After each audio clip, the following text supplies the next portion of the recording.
Viewers welcome back in our program. जी doctor साहब अगले इशू बारे थोड़े विचार जाने चाहोगे। जी डॉक्टर साहब की कहना चाहोगे तुसी? देखो ਅਸੀਂ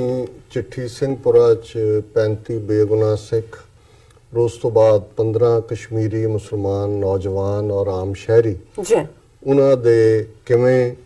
19 ਸਾਲ ਬਾਅਦ ਵੀ ਕੋਈ ਜਸਟਿਸ ਨਹੀਂ ਹੈ। बिल्कुल ਲੇਕਿਨ ਕਿਵੇਂ ਭਾਰਤ ਜਿਹੜਾ ਕਿ ਸੱਚਮੁੱਚ ਐਪੀਟੋਮ ਹੈ ਦਹਿਸ਼ਤਗਰਦੀ ਦਾ, ਕਿਉਂਕਿ ਆਰਐਸਐਸ ਜਿਹਦੇ ਕੋਲ ਮਿਲੀਅਨਸ ਆਫ ਵਲੰਟੀਅਰਸ ਵਰਕਰਸ ਨੇ ਔਰ ਜਿਨ੍ਹਾਂ ਦੀ ਅੱਜ ਹਕੂਮਤ ਵੀ ਹੈ, जी ਇਹਨਾਂ ਨੇ ਕਿਵੇਂ ਇਹ ਸਟੇਟ ਦਹਿਸ਼ਤਗਰਦੀ ਅੱਜ ਪਿਛਲੇ 5 ਸਾਲ ਤੋਂ ਸਿੱਧੇ ਤੌਰ ਤੇ ਸਾਹਮਣੇ ਹੈ। ਪਰ ਕਿਵੇਂ ਪਿਛਲੇ ਆਲਮੋਸਟ 72 ਸਾਲ ਚ ਇਨ ਜਨਰਲ ਦੇਖੀਏ, ਪਹਿਲਾ ਵੱਡਾ ਸਿਆਸੀ ਮਰਡਰ ਜਿਹੜਾ ਭਾਰਤ ਦੇ ਵਿੱਚ ਹੋਇਆ ਉਹ ਗਾਂਧੀ ਦਾ ਸੀ, ਜਿਸ ਨੂੰ ਇਹਨਾਂ ਨੇ ਖੁਦ ਹੀ ਰਾਸ਼ਟਰਪਿਤਾ ਤੇ ਮਹਾਤਮਾ ਬਣਾਇਆ ਹੋਇਆ ਸੀ। जी ਔਰ ਉਹਨੂੰ ਮਾਰਨ ਵਾਲਾ ਨਥੂ ਰਾਮ ਜਾਂ ਨਾਥੂ ਰਾਮ ਵੀ ਉਹਨੂੰ ਕਈ ਲਿਖਦੇ ਨੇ, ਗੋਡਸੇ, ਜਿਸ ਸਾਵਰਕਰ ਦਾ ਚੇਲਾ ਸੀ, ਉਹੀ ਹਿੰਦੂ ਮਹਾਸਭਾ ਆਰਐਸਐਸ ਉਹਨਾਂ ਦਾ ਹੀ ਉਹ ਫਾਲੋਅਰ ਸੀ। जी ਔਰ ਗਾਂਧੀ ਨੂੰ 30 ਜਨਵਰੀ 1948 ਨੂੰ ਦਿੱਲੀ ਦੇ ਵਿੱਚ ਜਿਹੜਾ ਹੈ ਉਹ ਮੌਤ ਦੇ ਘਾਟ ਉਤਾਰਿਆ ਗਿਆ। ਉਸ ਤੋਂ ਫੌਰਨ ਬਾਅਦ ਆਰਐਸਐਸ ਦੇ ਉੱਤੇ ਪਾਬੰਦੀ ਲੱਗੀ ਔਰ ਫਿਰ over a period of time RSS ਨੇ 70 ਤੋਂ ਜ਼ਿਆਦਾ ਅਲੱਗ-ਅਲੱਗ ਤਨਜ਼ੀਮਾਂ ਜਿਹੜੀਆਂ ਨੇ ਉਹ ਫਲੋਟ ਕੀਤੀਆਂ। 1950 ਚ ਉਹਨਾਂ ਨੇ ਆਪਣਾ ਪੋਲੀਟੀਕਲ ਵਿੰਗ ਭਾਰਤੀ ਜਨਸੰਘ ਬਣਾਇਆ, जी ਜਿਹੜਾ ਹੁਣ ਸਫ਼ਰ ਕਰਦਾ ਬੀਜੇਪੀ ਭਾਰਤੀ ਜਨਤਾ ਪਾਰਟੀ ਬਣ ਕੇ ਜਿਨ੍ਹਾਂ ਨੇ ਸੱਤਾ ਜਿਹੜੀ ਹੈ ਪਾਵਰ ਉਹ ਹਥਿਆਈ ਹੈ। ਔਰ ਕੁਝ ਉਹਨਾਂ ਦੇ ਜਿਹੜੇ ਉਹਨਾਂ ਨੇ ਬੜੇ ਸੀਕ੍ਰੇਟਿਵ ਵਿੰਗ ਬਣਾਏ ਜਿਹੜੇ ਕਿ ਦਹਿਸ਼ਤਗਰਦੀ ਕਰਨ ਦੇ ਵਿੱਚ ਜਿਨ੍ਹਾਂ ਦੀ ਮੁਹਾਰਤ ਸੀ, ਔਰ ਉਹਨਾਂ ਨੇ ਦਹਿਸ਼ਤਗਰਦੀ ਰਾਹੀਂ ਭਾਰਤ ਭਰ ਦੇ ਵਿੱਚ ਇੱਕ ਜਾਲ ਬਣਾਇਆ ਆਪਣੇ ਦਹਿਸ਼ਤਗਰਦ ਜਿਹੜੇ ਨੇ ਉਹਨਾਂ ਦੇ ਮੈਂਬਰ। जी ਉਹਦਾ ਨਾਮ ਅਭਿਨਵ ਭਾਰਤੀ ਹੈ ਔਰ ਇਹ ਅਭਿਨਵ ਭਾਰਤੀ ਜਿਸ ਦੀ ਪਹੁੰਚ ਫੌਜ ਦੇ ਜਿਹੜੇ ਅੰਦਰੂਨੀ ਈਵਨ ਕਰਨਲ ਪ੍ਰੋਤ ਜਿਹੜਾ ਸਰਵਿੰਗ ਜਿਹੜਾ ਇੰਟੈਲੀਜੈਂਸ ਦਾ ਕਰਨਲ ਇੰਡੀਅਨ ਇੰਟੈਲੀਜੈਂਸ, जी ਉਸ ਦਾ ਕੀ ਰੋਲ ਸੀ, ਕਿਉਂਕਿ ਇਹ ਘਟਨਾਕ੍ਰਮ ਜਦੋਂ ਮਨਮੋਹਨ ਸਿੰਘ ਦੀ ਸਰਕਾਰ ਸੀ ਉਦੋਂ 2-3 ਘਟਨਾਵਾਂ ਵਾਪਰੀਆਂ। ਇੱਕ ਮਾਲੇਗਾਉਂ ਮਹਾਰਾਸ਼ਟਰ ਦੇ ਵਿੱਚ ਹੈ ਜਿੱਥੇ ਬੰਬ ਧਮਾਕਾ ਹੋਇਆ, ਕੁਝ ਲੋਕ ਮਾਰੇ ਗਏ। जी ਫਿਰ ਮੱਕਾ ਹੈਦਰਾਬਾਦ ਦੇ ਵਿੱਚ ਅਜਮੇਰ ਸ਼ਰੀਫ ਦੇ ਵਿੱਚ ਬੰਬ ਧਮਾਕੇ ਹੋਏ, ਉਹਦੇ 'ਚ ਵੀ ਮਾਰੇ ਗਏ, ਇੱਕ ਅੱਧੀ ਹੋਰ ਥਾਂ ਤੇ ਵੀ। ਔਰ ਫਿਰ 18 ਫਰਵਰੀ 2007 ਨੂੰ 12 ਸਾਲ ਪਹਿਲਾਂ ਲਗਭਗ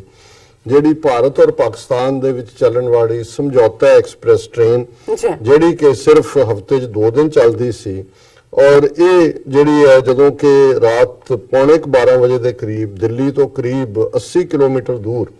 ਪਾਣੀਪਤ ਦਾ ਇੱਕ ਸਟੇਸ਼ਨ ਹੈ ਦੀਵਾਨਾ ਰੇਲਵੇ ਸਟੇਸ਼ਨ, ਕਿਉਂਕਿ ਟ੍ਰੇਨ ਅਟਾਰੀ ਨੂੰ ਜਾ ਰਹੀ ਸੀ ਦਿੱਲੀ ਤੋਂ ਲਾਹੌਰ जी ਜ਼ਾਹਿਰ ਹੈ, ਤੇ ਅਟਾਰੀ ਤੋਂ ਜਿਹੜਾ ਥੋੜੀ ਦੂਰ ਪਾਣੀਪਤ ਦੇ ਨੇੜੇ ਜਿਹੜਾ ਪਾਣੀਪਤ ਦੇ ਦੀਵਾਨਾ ਰੇਲਵੇ ਸਟੇਸ਼ਨ ਦੇ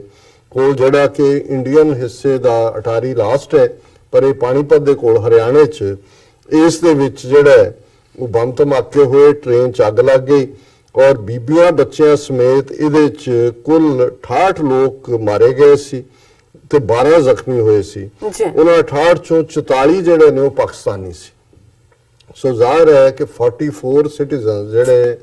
ਜਿਨ੍ਹਾਂ ਦਾ ਕੋਈ ਕਸੂਰ ਨਹੀਂ, right ਸਿਰਫ ਉਹ ਪਾਕਿਸਤਾਨੀ ਨੇ। ਇਹ ਚੰਗਾ ਸਮਝੌਤਾ ਹੈ ਇਹਨਾਂ ਦਾ ਕਿ ਇਹਨਾਂ ਦੀਆਂ ਏਜੰਸੀਆਂ ਦੇ ਬੰਦੇ ਜਿਹੜੇ ਨੇ ਉਹ ਉਹਨਾਂ ਨੂੰ ਜਿਉਂਦੇ ਸਾੜ ਦਿੰਦੇ ਨੇ। ਸੋ ਇਹ ਗੱਲ ਕੱਲੀ ਇਹ ਨਹੀਂ ਕਿ ਉਹਨਾਂ ਦੀ ਮੌਤ, ਜੇ ਅਸੀਂ ਇਸਲਾਮ ਦਾ ਵਿਸ਼ਵਾਸ ਦੇਖੀਏ जी ਕਿ ਉਹ ਦਫਨ ਹੁੰਦੇ ਨੇ, ਉਹਨਾਂ ਦੇ ਆਪਣੇ ਵਿਸ਼ਵਾਸ ਨੇ, ਕਿਆਮਤ ਦਾ ਕਨਸੈਪਟ ਹੈ,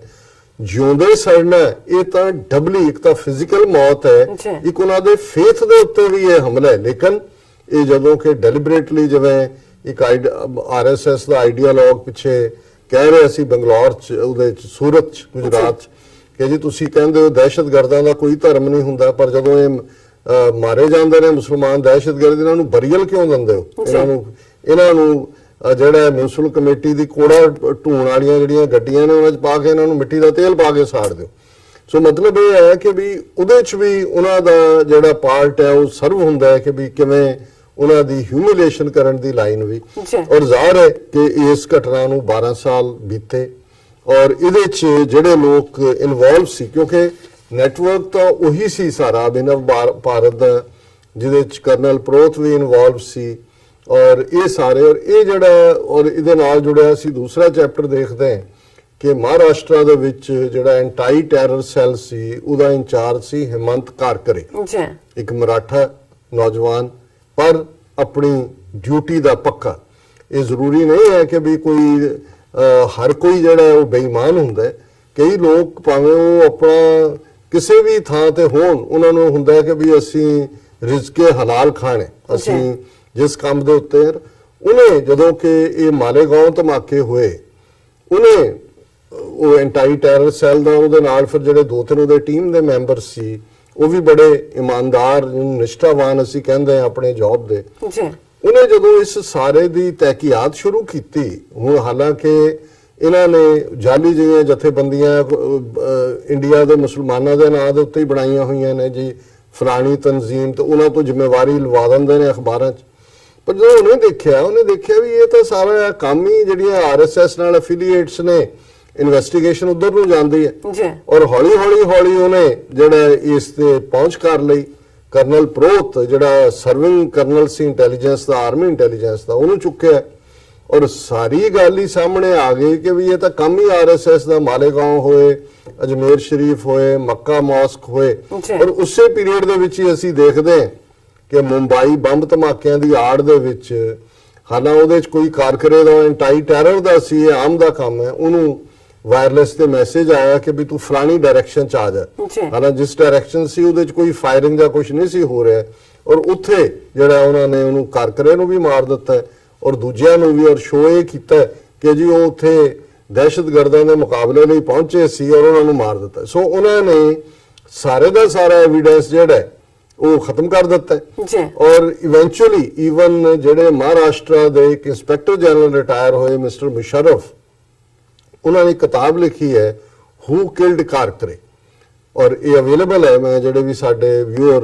ਦਿਲਚਸਪੀ ਰੱਖਦੇ ਨੇ ਉਹ ਜ਼ਰੂਰ ਪੜ੍ਹਨ, ਈਵਨ ਉਹਦਾ ਪੰਜਾਬੀ ਟ੍ਰਾਂਸਲੇਸ਼ਨ ਵੀ ਛਪਿਆ, ਹੂ ਕਿਲਡ ਕਾਰਕਰੇ। ਔਰ ਉਹਦੇ 'ਚ ਉਹਨੇ ਜਿਵੇਂ ਮੁਸ਼ਰਫ ਨੇ ਉਹ ਸਾਰੇ ਨੂੰ ਡਿਟੇਲ ਕੀਤੀ ਹੈ ਕਿ ਕਿਵੇਂ ਉਹ ਇੰਟੈਲੀਜੈਂਸ ਬਿਊਰੋ ਹੋਏ, ਰਾਹ ਹੋਏ, ਏਜੰਸੀਆਂ ਸਟੇਟ ਦੀਆਂ ਕਿਵੇਂ ਇਹ ਸਾਰੇ ਕਾਰੇ ਕਰਵਾ ਰਹੀਆਂ, ਕਿਵੇਂ ਮੁਸਲਮਾਨਾਂ ਨੂੰ ਫਰੇਮ ਕੀਤਾ ਜਾਂਦਾ ਹੈ, ਕਿਵੇਂ ਉਹਨਾਂ ਦੀ ਨੌਜਵਾਨੀ ਨੂੰ ਕਿਵੇਂ ਕਿੰਨੀ ਵੱਡੀ ਗਿਣਤੀ 'ਚ ਜੇਲ੍ਹਾਂ 'ਚ ਸੁੱਟੇ ਹੋਏ ਨੇ, ਇਹ ਸਾਰਾ ਉਹਦੇ 'ਚ ਵੇਰਵਾ ਹੈ। ਸੋ ਇਹਦੇ 'ਚ ਕੋਈ ਸ਼ੱਕ ਨਹੀਂ ਹੈ। ਅੱਜ ਉਹ ਕਰਨਲ ਪ੍ਰੋਤ ਵੀ ਬਾਹਰ ਹੈ, ਖਤਮ ਹੋ ਗਿਆ ਕੇਸ, ਔਰ ਉਹਨੂੰ ਜਿੱਥੋਂ ਜੇਲ੍ਹ ਤੋਂ ਸਿੱਧੀ ਫੌਜੀ ਗੱਡੀ ਲੈ ਕੇ ਆਈ ਯੂਨੀਫਾਰਮ 'ਚ, ਉਹ ਆਪਣਾ ਸਿੱਧਾ ਬੈਰਕ 'ਚ ਪਹੁੰਚਦੇ ਜਿਹੜਾ ਡਿਊਟੀ ਤੇ ਪਹੁੰਚ ਗਿਆ। ਜਿਹੜੇ ਦੂਸਰੇ ਨੇ ਸਾਰੇ 'ਚ ਅਸੀਂ ਦੇਖਦੇ ਹਾਂ ਕਿ ਉਹ ਸਾਧਵੀ ਪ੍ਰਗਿਆ ਜਿਹਦਾ ਰੋਲ ਗੁਜਰਾਤ ਕਿਲਿੰਗ, ਹੁਣ ਉਹ ਵੀ ਬਾਹਰ ਹੈ ਮੈਡੀਕਲ ਗਰਾਊਂਡ ਤੇ। ਜਿਹੜਾ ਬਜਰੰਗੀ ਜਿਹਨੇ ਕਲੇਮ ਕੀਤਾ ਸੀ ਕਿ ਮੈਂ 100 ਤੋਂ ਜ਼ਿਆਦਾ ਮੁਸਲਮਾਨ ਮਾਰੇ ਨੇ ਔਰ ਅਸੀਂ ਪ੍ਰੈਗਨੈਂਟ ਮੁਸਲਮਾਨ ਔਰਤਾਂ ਦੇ ਪੇਟ ਚਾਕ ਕਰਕੇ ਉਹਨਾਂ ਦੇ ਬੱਚੇ ਵੀ ਕੱਢ ਕੇ ਮਾਰੇ ਨੇ, ਉਹ ਵੀ ਜ਼ਮਾਨਤ ਤੇ ਬਾਹਰ ਆਇਆ ਹੈ। ਔਰ ਇਸੇ ਤਰ੍ਹਾਂ ਇਹ ਜਿਹੜਾ ਸਮਝੌਤਾ ਐਕਸਪ੍ਰੈਸ ਦੇ ਵਿੱਚ, ਔਰ ਇਹ ਜਦੋਂ ਸਾਰਾ ਹਿਮੰਤ ਕਾਰਕਰੇ ਨੇ ਔਰ ਸਾਰੀ ਇਨਵੈਸਟੀਗੇਸ਼ਨ ਹੋਈ, ਪਹਿਲੀ ਵਾਰ ਕਿਉਂਕਿ ਮਨਮੋਹਨ ਸਿੰਘ ਦੀ ਸਰਕਾਰ ਸੀ, ਇੰਡੀਅਨ ਪਾਰਲੀਮੈਂਟ ਦੇ ਵਿੱਚ ਭਗਵਾ ਦਹਿਸ਼ਤਗਰਦੀ ਲਫ਼ਜ਼ ਕਿ ਸੈਫਰਨ ਟੈਰਰਿਜ਼ਮ, ਕਿਉਂਕਿ ਜਿਵੇਂ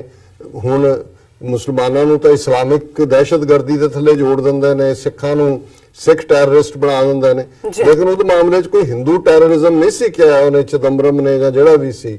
ਇੰਨਾ ਇਹਨਾਂ ਨੇ ਵਾਵੇਲਾ ਕੀਤਾ, ਪਰ ਇਹ ਸੀ ਵੀ ਇਹਨਾਂ ਨੂੰ ਹੱਥਾਂ ਪੈਰਾਂ ਦੀ ਪੈ ਗਈ ਸੀ ਕਿ ਇਹ ਜਿਹੜੇ ਨੇ ਸਾਰੇ ਹੀ ਇਹ ਉਹ ਜਿਹੜਾ ਕਾਰਕਰੇ ਹੈ ਉਹ ਕੱਢ ਰਿਹਾ ਸਾਰੇ ਭੇਤ। ਔਰ ਜਦੋਂ ਕਾਰਕਰੇ ਦਾ ਮਰਡਰ ਹੋਇਆ ਔਰ ਖਤਮ ਹੋ ਗਿਆ, ਨਾਲ ਦੀ ਨਾਲ ਹੌਲੀ ਜਿਹੜੇ ਸਾਰੇ ਕੇਸ ਸੀ, ਔਰ ਇਸ ਕੜੀ ਦੇ ਵਿੱਚ ਹੀ ਬਾਕੀਆਂ ਦਾ ਤਾਂ ਸਾਰੇ ਬਾਹਰ ਆ ਚੁੱਕੇ ਨੇ। ਔਰ ਇਹ ਜਿਹੜਾ ਜਿਸ ਦੇ ਵਿੱਚ ਸਮਝੌਤਾ ਐਕਸਪ੍ਰੈਸ ਦੇ ਵਿੱਚ ਅਸੀਮਾਨੰਦ ਜਿਹਦੀ ਆਪਣੀ ਕਨਫੈਸ਼ਨਲ ਸਟੇਟਮੈਂਟ ਸੀ, ਔਰ ਉਹਦੀ ਕਨਫੈਸ਼ਨਲ ਸਟੇਟਮੈਂਟ ਇਹ ਸੀ ਕਿ ਜੀ ਮੈਂ ਇਹ ਕੰਮ ਮੈਂ ਆਰਐਸਐਸ ਚ ਫਲਾਣੇ ਨਾਲ ਮੇਰੇ ਤੋਂ ਕਰਵਾਇਆ, ਪਰ ਮੈਂ ਜਿਸ ਜੇਲ੍ਹ ਚ ਆਇਆ ਇੱਥੇ ਇੱਕ ਮੁਸਲਮਾਨ ਲੜਕਾ ਕਿਸੇ ਹੋਰ ਕੇਸ ਨੂੰ ਭੁਗਤ ਰਿਹਾ ਹੈ,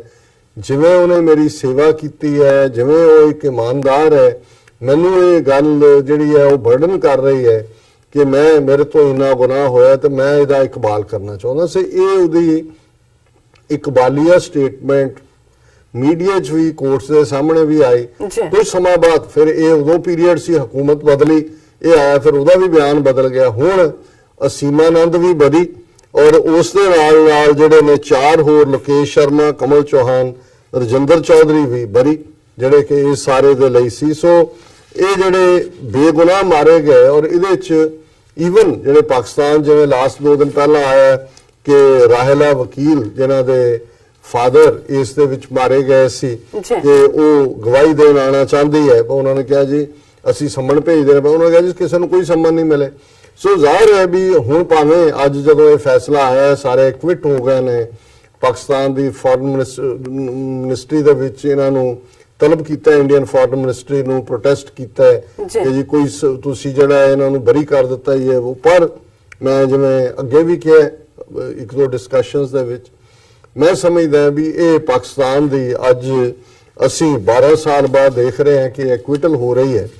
ਔਰ 12 ਸਾਲ ਚ ਐਟਲੀਸਟ ਚਲੋ ਜਿੰਨਾ ਕਿ ਮੈਨੂੰ ਥੋੜਾ ਬਹੁਤ ਮੀਡੀਆ ਨਾਲ ਜੁੜੇ ਹੋਣ ਕਰਕੇ ਮੈਂ ਦੇਖਦਾ, ਮੈਂ ਨਹੀਂ ਕਿਤੇ ਦੇਖਿਆ ਕਿ ਪਾਕਿਸਤਾਨ ਦੀ ਇੰਟਰਨੈਸ਼ਨਲ ਲੈਵਲ ਦੀ ਲੌਬੀ ਨੇ ਜਾਂ ਉਹਨਾਂ ਦੇ ਕੌਂਸੂਲੇਟਸ ਜਾਂ ਡਿਪਲੋਮੈਟਸ ਜਾਂ ਹੋ ਸਕਦਾ ਚਿੱਠੀਆਂ ਉਹਨਾਂ ਨੇ ਸਬਮਿਟ ਕੀਤੀਆਂ ਹੋਣ, UN ਨੂੰ ਕੀਤੀਆਂ ਹੋਣ ਜਾਂ ਦੂਜਾ ਕਿ ਵੀ ਜਿਹਦੇ ਚ ਪਾਕਿਸਤਾਨੀ ਸ਼ਹਿਰੀ ਜਾਂ ਇੱਕ ਸ਼ਹਿਰੀ ਮਾਰਿਆ ਜਾਂਦਾ ਹੈ। 40 ਇਹਨਾਂ ਦੇ ਆਪਣਾ ਪੁਲਵਾਮਾ ਚ ਮਾਰੇ ਗਏ, ਇਹਨਾਂ ਨੇ ਉਹਨਾਂ ਦਾ ਬਾਰਡਰ ਕ੍ਰਾਸ ਕਰਕੇ ਕਿਹਾ ਕਿ ਜੀ ਅਸੀਂ ਜਿਹੜਾ ਸਾਨੂੰ ਰਾਈਟ ਹੈ ਪ੍ਰੀਐਂਪਟ ਦਾ। ਪਾਕਿਸਤਾਨ ਦੇ ਕੋਲ ਤਾਂ ਇਹ ਜਿਹੜੇ ਨੇ ਉਹ ਤਾਂ ਫਿਰ 40 ਜਿਹੜੇ ਨੇ ਉਹ ਫੌਜੀ ਜਾਂ ਪੁਲਸੀਏ ਸੀ ਜਿਹੜੇ ਜਦੋਂ ਲੜਾਈ ਚੱਲ ਰਹੀ ਹੁੰਦੀ ਹੈ ਉਹ ਜਿਹੜਾ ਮਿਲਟਰੀ ਟਾਰਗੇਟ ਹੈ ਉਹ ਅੰਡਰ ਦਾ ਇੰਟਰਨੈਸ਼ਨਲ ਲਾਅ ਆਉਂਦਾ ਹੈ। ਪਰ ਇਹ ਤਾਂ ਸਿਵਿਲੀਅਨ ਸਮਝੌਤਾ ਐਕਸਪ੍ਰੈਸ ਦੇ ਇਹਨਾਂ ਦੀਆਂ ਆਪਣੀਆਂ ਏਜੰਸੀਆਂ ਨੇ ਅਸੀਮਾ ਨਾਦਰ ਇਹਨਾਂ ਸਾਰਿਆਂ ਨੂੰ ਦੋਸ਼ੀ ਠਹਿਰਾਇਆ ਸੀ। ਪਰ ਪਾਕਿਸਤਾਨ ਦਾ ਕਿੱਥੇ ਸੀ ਸਾਰਾ PR ਕਿ ਦੁਨੀਆ ਦੇ ਵਿੱਚ ਇਹਨਾਂ ਨੂੰ ਨੰਗਿਆਂ ਕੀਤਾ ਹੁੰਦਾ ਇੰਡੀਅਨਸ ਨੂੰ ਕਿ ਕਿਵੇਂ ਇਹ ਜਿਹੜੇ ਹਿੰਦੂ ਦਹਿਸ਼ਤਗਰਦੀ ਹੈ ਇਸ ਦਾ ਸ਼ਿਕਾਰ ਬੇਗੁਨਾਹ ਲੋਕ ਹੋਏ ਨੇ। ਇਸੇ ਤਰ੍ਹਾਂ ਅਸੀਂ ਬਾਕੀ ਮੁੱਦਿਆਂ ਤੇ ਵੀ ਅਕਸਰ ਗੱਲ ਕਰਦੇ ਹਾਂ ਕਿ ਵੀ ਇਸ ਲੈਵਲ ਦਾ ਬੰਦਾ ਜਿਹੜਾ ਕੁਲਭੂਸ਼ਣ ਯਾਦਵ ਲੈਵਲ ਦਾ ਉਹਨਾਂ ਦੇ ਕੋਲ ਹੋਏ ਔਰ ਸਬੂਤ ਹੋਣ ਔਰ ਉਹ ਹੁਣ ICJ ਜਦੋਂ ਇੰਡੀਆ ਲੈ ਕੇ ਗਿਆ ਉਹਨੂੰ ਇੰਟਰਨੈਸ਼ਨਲ ਕੋਰਟ ਆਫ ਜਸਟਿਸ, ਲੇਕਿਨ ਅਸੀਂ ਦੇਖਦੇ ਹਾਂ ਕਿ ਕੋਈ ਵੀ ਇਸ਼ੂ ਇਸ ਮੁੱਦੇ ਦੇ ਉੱਤੇ ਜਿਹੜਾ ਕਿ ਖੁਦ ਇਹ ਟੈਰਰਿਜ਼ਮ ਇੰਡੀਅਨਸ ਕਰਦੇ ਨੇ ਉਹਨੂੰ ਕਦੇ ਵੀ ਇਸ ਲੈਵਲ ਦੇ ਉੱਤੇ ਹਾਈਲਾਈਟ ਨਹੀਂ ਕੀਤਾ ਗਿਆ। ਸੋ ਅਸੀਂ ਕੀ ਕਹਿ ਸਕਦੇ ਹਾਂ, ਮਾਰੇ ਗਿਆ ਨਾਲ ਹਮਦਰਦੀ ਕਰ ਸਕਦੇ ਹਾਂ ਉਹਨਾਂ ਦੇ ਪਰਿਵਾਰਾਂ ਨਾਲ, ਇੱਥੇ ਬੈਠ ਕੇ ਉਹੀ ਖਬਰਾਂ ਦੀ ਚੀਰਫਾੜ ਕਰ ਸਕਦੇ ਹਾਂ, अपने रोने रो सकते हैं कश्मीरियां और सिखां और दूसरे दलितां और गरीबां दी कहानी, बेगुनाह दी कहानी, अपने आप नूं जिहड़ा है वो हेल्पलेस महसूस कर सकते हैं, अथरू केर सकते हैं, की कर सकते हैं। पर मैं समझदा है कि ये हुकूमतां दे और खास तौर ते ये मारे गए इस दे विच वड्डी गिणती च पाकिस्तानी शहरी ने 40+ इन्हां दा खून जिहड़ा है ये अजाई नहीं सी जाना चाहिए। ਇਹਨਾਂ 12 ਸਾਲਾਂ ਦੇ ਵਿੱਚ ਇਹਨਾਂ ਨੂੰ ਭਾਰਤ ਨੂੰ ਔਰ ਇਹਨਾਂ ਦੀਆਂ ਏਜੰਸੀਆਂ ਨੂੰ ਔਰ RSS ਨੂੰ ਤਾਂ ਇੱਕ ਤੋਂ ਬਾਅਦ ਹੁਣ ਤਾਂ ਕਿਸੇ ਕੇਸ 'ਚ ਵੀ ਗੁਜਰਾਤ 'ਚ ਹਜ਼ਾਰਾਂ ਮੁਸਲਮਾਨ ਮਾਰੇ, ਨਰਿੰਦਰ ਮੋਦੀ ਵੀ ਬਰੀ, ਅਮਿਤ ਸ਼ਾਹ ਵੀ ਬਰੀ, ਇੱਕ ਪ੍ਰਧਾਨ ਹੈ ਇੱਕ BJP ਦਾ ਹੈ, ਈਸ਼ਾ ਜਹਾਨ ਜਿਹੜਾ ਇੱਕ ਇਸ਼ਰਤ ਜਹਾਨ ਕੇਸ ਉਹ ਵਿਚਾਰੀ ਬੱਚੀ ਜਿਹੜੀ ਕਿ ਉਹ ਆਈ ਸੀ ਉੱਥੋਂ ਮਹਾਰਾਸ਼ਟਰ ਤੋਂ ਉਹਨੂੰ ਚੁੱਕ ਕੇ ਮਾਰ ਦਿੱਤਾ, ਉਹਦਾ ਜਿਹੜਾ ਕੇਸ ਅੱਜ ਤੱਕ ਜਿਹੜਾ ਉਹ ਖਤਮ, ਜਿਹੜਾ ਉਹਦੀ ਗੱਲ ਕਰੇ ਕਹਿੰਦੇ ਨੇ ਜੀ ਇਹ ਤਾਂ ਜਿਹੜਾ ਟ੍ਰੇਟਰ ਹੈ। ਸੋ ਜਦੋਂ ਇਹ ਜਿਹਾ ਮਾਹੌਲ ਸਿਰਜਿਆ ਜਾਂਦਾ ਹੈ ਸੋ ਜ਼ਾਹਰ ਹੈ ਕਿ ਕਿਤੇ ਨਾ ਕਿਤੇ ਔਰ ਮੈਂ ਆਪਣੀ ਕੌਮ ਨੂੰ ਵੀ ਇਹ ਕਹਿਣਾ ਚਾਹੁੰਦਾ ਕਿ ਵੀ ਅਸੀਂ ਦੇਖਦੇ ਹਾਂ ਕਈ ਵਾਰ ਮੈਨੂੰ ਇਸ ਗੱਲ ਦਾ ਅਫਸੋਸ ਵੀ ਹੁੰਦਾ ਹੈ, ਹੁਣ ਜਿਵੇਂ ਪਿਛਲੇ ਦਿਨਾਂ 'ਚ ਜਦੋਂ CBI ਨੇ ਸੁਪਰੀਮ ਕੋਰਟ ਨੂੰ ਕਿਹਾ ਕਿ ਵੀ ਇਹ ਜਿਹੜਾ ਹੀਨਸ ਕ੍ਰਾਈਮ ਅਗੇਂਸਟ ਹਿਊਮੈਨਿਟੀ ਔਰ ਜੂਸ਼ ਜੈਨੋਸਾਈਡ ਔਰ ਦੂਸਰਾ ਉਹਦੇ ਤੇ ਅਸੀਂ ਫੁੱਲ ਸੈਗਮੈਂਟ ਵੀ ਕੀਤਾ। ਮੈਂ ਸਮਝਦਾ ਵੀ ਕਿਸੇ ਵੀ ਲੱਚਰਪੁਣੇ ਦੇ ਗੀਤ ਗਾਉਣ ਵਾਲੇ ਸੁਣਨ ਵਾਲੇ ਲੱਖਾਂ ਦੇ ਵਿੱਚ ਉਹਨਾਂ ਦੇ ਵਿਊਅਰ ਅੱਗੋਂ ਲੱਖਾਂ ਸ਼ੇਅਰ ਤੇ ਬੱਲੇ ਬੱਲੇ ਤੇ ਦੂਜਾ ਮੈਨੂੰ ਨਹੀਂ ਲੱਗਦਾ, ਮੈਨੂੰ ਲੱਗਦਾ ਵੀ 8-10 ਹਜ਼ਾਰ ਬੰਦੇ ਨੇ ਉਹਨੂੰ YouTube ਤੇ ਵਿਊ ਕੀਤਾ। ਹਾਲਾਂ ਉਹ ਸੈਗਮੈਂਟ ਐਕਸਕਲੂਸਿਵਲੀ ਸਿੱਖਾਂ ਨਾਲ ਸੰਬੰਧਿਤ ਸੀ ਕਿ ਭਾਈ ਆ ਸਾਡੇ ਨਾਲ ਹੋਇਆ ਔਰ ਇਹ 34 ਸਾਲ ਬਾਅਦ ਅਸੀਂ ਇਸ ਮੁਕਾਮ ਤੱਕ ਪਹੁੰਚੇ ਹਾਂ। ਹਾਲਾਂਕਿ ਡਾਇਸਪੋਰਾ ਸਿੱਖਾਂ ਦੀ ਇਹ ਪਾਵਰ ਹੈ ਕਿ ਉਹਨਾਂ ਨੇ ਕਿਵੇਂ ਰਾਇਟ ਨੂੰ ਜੈਨੋਸਾਈਡ ਤੱਕ ਪਹੁੰਚਾਇਆ, ਪਰ ਜੇ ਸਾਨੂੰ ਆਪਣਿਆਂ ਨੂੰ 34 ਸਾਲ ਬਾਅਦ ਜਿੱਥੇ ਉਸ ਸਿਸਟਮ ਦੇ ਵਿੱਚ ਅੱਜ ਵੀ ਕੁਝ ਨਹੀਂ ਬਦਲਿਆ ਹੈ ਔਰ ਜਦੋਂ ਕੋਈ ਇਹ ਸਮਝਣ ਲੱਗ ਜਾਏ ਕਿ ਜੀ ਮੈਨੂੰ ਕੀ ਤੇ ਫਿਰ ਇਹ ਹੈ ਵੀ ਵਾਰੀ ਤੁਹਾਡੀ ਵੀ ਆਏਗੀ ਕਦੇ ਨਾ ਕਦੇ, ਤੁਹਾਡੇ ਉੱਥੇ ਕੋਈ ਨਹੀਂ ਹੈ। ਅੱਜ ਕੱਲ ਅਸੀਂ ਪੜ੍ਹਿਆ ਕਿ ਮੱਧ ਪ੍ਰਦੇਸ਼ ਦੇ ਵਿੱਚ ਅਸ਼ੋਕ ਨਗਰ ਜ਼ਿਲ੍ਹੇ ਦੇ ਸਿੱਖਾਂ ਨੂੰ ਜਿਹੜੇ ਇੱਕ ਇਲਾਕੇ 'ਚ ਉਹਨਾਂ ਨੇ ਕਿਹਾ ਕਿ ਜੀ ਜੇ ਤੁਸੀਂ ਪਾਣੀ ਲੈਣਾ ਪੀਣ ਲਈ ਵੀ ਔਰ ਆਪਣੇ ਖੇਤਾਂ ਲਈ ਵੀ ਤਾਂ ਆਪਣੇ ਸਿਰ ਮੁਨਾ ਕੇ ਆਓ। ਸੋ ਮਤਲਬ ਕੀ ਬਦਲਿਆ ਉੱਥੇ? ਕੁਛ ਸੋ ਜੇ ਅਸੀਂ ਇਸ ਗੱਲ ਨੂੰ ਨਾ ਲਵਾਂਗੇ ਸੰਜੀਦਾ ਤੌਰ ਦੇ ਉੱਤੇ ਜੀ। ਔਰ ਕੁਝ ਆਪਣੇ ਵੱਲੋਂ ਇਸ ਦੇ ਲਈ ਯਤਨ ਨਹੀਂ ਕਰਾਂਗੇ, ਕੋਈ ਜ਼ਰੂਰੀ ਨਹੀਂ ਵੀ ਸਾਡੇ ਨਾਲ ਲੱਗਣਾ ਹੈ ਜਾਂ ਤੁਸੀਂ ਕੋਈ ਟੀਵੀ 84 ਦੀ ਜੈ ਜੈਕਾਰ ਕਰਨੀ ਹੈ, ਸਾਨੂੰ ਨਹੀਂ ਲੋੜ ਹੈ ਇਸ ਗੱਲ ਦੀ। ਅਸੀਂ ਤਾਂ ਇਹ ਸਮਝਦੇ ਹਾਂ ਵੀ ਇਹ ਇਸ ਵੇਲੇ ਜਦੋਂ ਕਿ ਇਸ ਕਿਸਮ ਦਾ ਮਾਹੌਲ ਉੱਥੇ ਬਣਿਆ ਹੋਇਆ ਹੈ ਔਰ ਇੱਕ ਪੀਰੀਅਡ ਜਦੋਂ ਆਉਂਦਾ ਹੈ ਜਦੋਂ ਕਿ ਕੌਮਾਂ ਦੀ ਜਦੋਂ ਸੈਂਸਿਟੀਵਿਟੀ ਖਤਮ ਹੋ ਜਾਂਦੀ ਹੈ, ਫਿਰ ਜਿਹੜਾ ਹੈ ਉਹ ਉਹਨਾਂ ਨੂੰ ਰੱਬ ਦੀ ਵੀ ਹਿਫਾਜ਼ਤ ਨਹੀਂ ਹੁੰਦੀ। ਜੀ ਬਿਲਕੁਲ, ਕਿਉਂਕਿ ਅਲਟੀਮੇਟਲੀ ਰੱਬ ਵੀ ਉਹਨਾਂ ਦੀ ਮਦਦ ਕਰਦਾ ਜਿਹੜੀ ਆਪਣੀ ਮਦਦ ਆਪ ਕਰਦੇ ਨੇ। ਬੜੀ ਪੁਰਾਣੀ ਸੇਇੰਗ ਹੈ, ਉਹਦੇ ਲਈ ਖਲੋਣਾ ਹੀ ਪੈਂਦਾ ਹੈ ਆਪਣੇ ਹੱਕਾਂ ਦੇ ਲਈ। ਸੱਚ ਘਰ ਬੈਠਿਆ ਨਹੀਂ ਜਿੱਤਦਾ ਹੈ ਕਿ ਜੇ ਅਸੀਂ ਸੱਚੇ ਆ ਜੇ ਨਹੀਂ। ਦੁਨੀਆ ਦੀ 7-8 ਹਜ਼ਾਰ ਸਾਲ ਦੀ ਹਿਸਟਰੀ ਝੂਠ ਜਿੱਤਦਾ ਹੈ, ਝੂਠ ਵਿਕਦਾ ਹੈ, ਝੂਠ ਪਰੋਸਿਆ ਜਾ। ਹਾਂ, ਝੂਠ ਦੇ ਪੈਰ ਨਹੀਂ ਹੁੰਦੇ ਜਦੋਂ ਸੱਚ ਬਾਹਰ ਨਿਕਲ ਕੇ ਝੂਠ ਨੂੰ ਚੈਲੰਜ ਕਰੇ,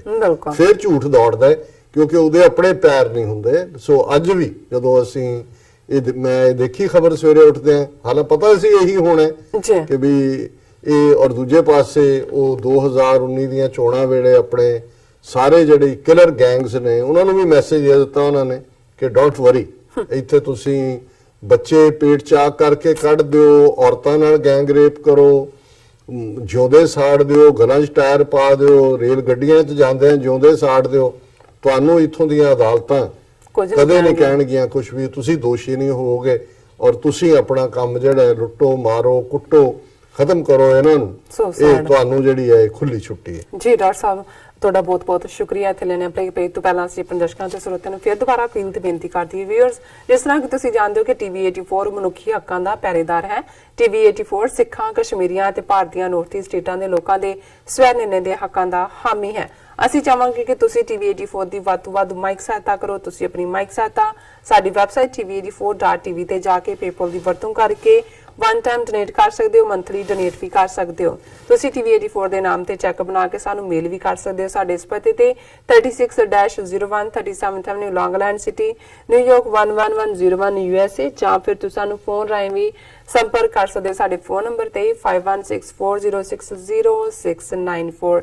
thank you so much viewers, ਤੁਸੀਂ ਕਿਤੇ ਨਹੀਂ ਜਾਣਾ, ਮਿਲਦੇ ਹਾਂ ਛੋਟੇ ਜਿਹੇ ਵਕਫੇ ਤੋਂ ਬਾਅਦ।